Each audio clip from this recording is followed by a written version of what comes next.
بھلا کس نے آسمانوں اور زمین کو پیدا کیا اور کس نے تمہارے لیے آسمان سے پانی برسایا؟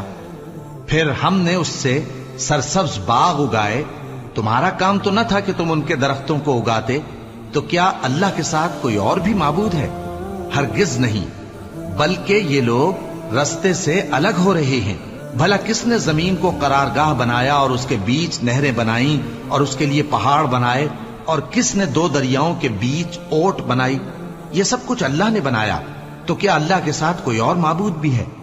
ہرگز نہیں، بلکہ ان میں اکثر علم نہیں رکھتے۔ بھلا کون بے قرار کی التجا قبول کرتا ہے جب وہ اس سے دعا کرتا ہے، اور کون اس کی تکلیف کو دور کرتا ہے؟ اور کون تم کو زمین میں اگلوں کا جانشین بناتا ہے؟ یہ سب کچھ اللہ کرتا ہے، تو کیا اللہ کے ساتھ کوئی اور معبود بھی ہے؟ ہرگز نہیں، مگر تم بہت کم غور کرتے ہو۔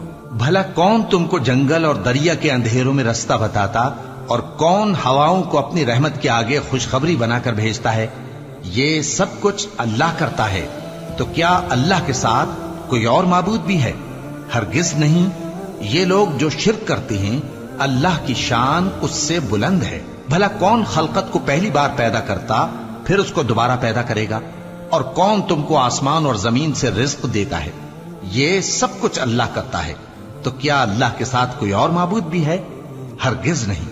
کہہ دو کہ مشرکو، اگر تم سچے ہو تو دلیل پیش کرو۔ کہہ دو کہ جو لوگ آسمانوں اور زمین میں ہیں اللہ کے سوا غیب کی باتیں نہیں جانتے، اور نہ یہ جانتے ہیں کہ کب زندہ کر کے اٹھائے جائیں گے، بلکہ آخرت کے بارے میں ان کا علم ختم ہو چکا ہے، بلکہ یہ اس کی طرف سے شک میں ہیں، بلکہ یہ اس سے اندھے ہو رہے ہیں۔